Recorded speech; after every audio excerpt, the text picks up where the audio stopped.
Kamusta? Alam mo bang may kombinasyon na kayang tunawin ang taba habang umiinom ka ng kape sa almusal? Ang tinutukoy ko ay ang paghahalo ng chia sa kape. Siguradong magugulat ka sa resulta. Tamahan mo ako dahil magbabago talaga ng iyong almusal na kape ang resepeng ito.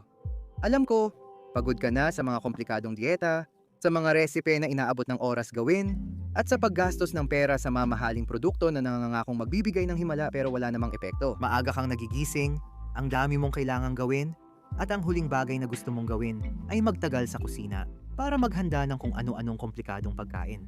At ang pinakamasama sa lahat, kumakain ka pa rin. Maya-maya lang nagugutom ka ulit, kumuha ng pagkain sa ref, nasasayang ang effort mong pumayat.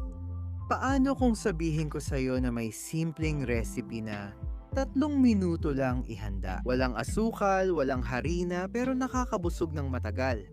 Recipe na nagpapabilis ng metabolismo, tumutulong magsunog ng taba, at masarap. Iyan ang ipapakita ko sa'yo ngayon. Bago tayo magsimula, i-comment mo kung saan ka nanonood at anong karaniwang almusal mo.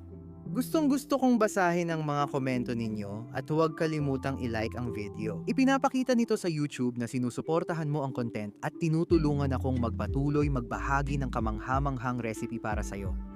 Ngayon, talakayin natin ang mga sangkap at kung bakit epektibo ang kombinasyong ito sa pagtunaw ng taba. Unang sangkap, pinigang itim na kape, walang asukal.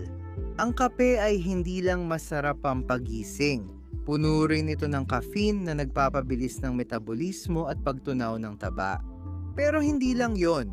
Ang kape ay may chlorogenic acid at iba pang mga bioactive compounds na sobrang antioxidant. Pinoprotektahan nito ang atay, nilalabanan ang free radicals, at maaaring magdulot ng maraming benepisyo sa kalusugan. Kaya, walang asukal sa kape ha. Gusto lang natin ang mga benepisyo nito. Pangalawang sangkap ay chia.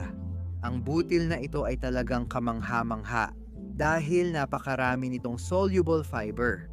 Kapag nilagay ang chia sa likido, nagiging malapot na gel ito. Ang natural na gel na yon, na malamang nakita mo na, ay nagdudulot ng matinding kabusugan.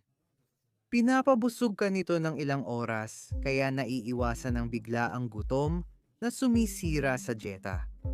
Ang chia ay tumutulong magkontrol ng asukal, nagpapabuti ng paggalaw ng bituka, pumipigil sa constipation, at mayaman sa omega-3. Ibig sabihin napaka-anti-inflamatoryo nito at ang pinakamaganda pa, napakadaling isama sa araw-araw. Ngayon pag-uusapan natin ang buto ng chia, lalo na kung gusto mong makasigurado ng dekalidad na chia. Nasa video description ang listahan ng mga brand at produktong ginagamit at nire-recommenda ko sa bahay. Tingnan mo yon, mahalaga talagang gumamit ng dekalidad na produkto para sa best na resulta. Pangatlong sangkap ay natural na yogurt. Ang yogurt ay magdadala ng calcium, protina, at yung napakasarap na creamy na lasa na bagay sa kape. Pwede ka rin gumawa ng sariling yogurt sa bahay. Dagdag pa, gagamit tayo ng kanela na tumutulong sa insulin sensitivity at nagpapalakas ng taba burning. Kaunting vanilla essence para mapalakas ang lasa at stevia. Kung gusto mong magdagdag, optional lang naman ito ha. Kung sanay ka na sa kape na walang asukal, baka hindi mo na hanapin ang tamis. Simulan na natin ang paghahanda. Napakasimple kaya tiyak mapapahanga ka. Ilagay ang mainit na kape sa ibabaw ng chia. 2 kutsara ng chia para sa 1 tasa ng kape. Haluin mong mabuti at hayaan mo munang nakababad ng 2 hanggang 3 minuto dahil mainit ang kape. Mabilis mangyari ang gelatinization. Sa ilang minuto, sisipsipin ng chia ang kape at magiging malapot na parang sago. Bawat butil ay magkakaroon ng lasa ng kape. Nakakabilib talaga. Habang ginagawa mo yan, ilagay ang yogurt sa maliit na lalagyan. Pag na-hydrate na ang chia, ilalagay mo ang gelatin ng chia na may kape sa yogurt. Haluin mong mabuti. Tingnan mo kung gaano kaganda ang texture nito. Ang mga butil ng chia na na-hydrate sa loob ng malapot na yogurt.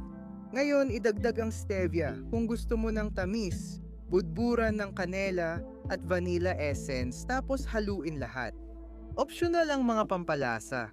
Pero nire-rekomenda ko ito dahil pinapalakas ng kanela ang epekto at pinapasarap ng vanilya ang lasa. Pwede mo nang kainin agad, pero mas okay kung palamigin muna ng ilang oras. Pag tinanggal mo, lapot niya ay parang sobrang creamy at masarap na puding. Maaaring magdagdag ng optional toppings tulad ng cinnamon, ginadgad na niyog, o cocoa powder. Ayan, meron ka ng almusal or merienda na talagang healthy, anti-inflammatory, na magpapabusog sa'yo ng matagal at magpapabilis ng metabolismo mo. At masarap pa ito. Subukan mo itong recipe sa bahay, siguradong magugustuhan mo. I-like mo ang video, malaking tulong yun sa akin. I-share mo rin ang masarap na recipe na ito sa mga kakilala mong gustong pumayat sa healthy na paraan at naghahanap ng madaling recipe. Tama-sama nating palawakin ang kabutihan. Mag-comment kung gagawin mo ito at anong masasabi mo. Hanggang sa susunod.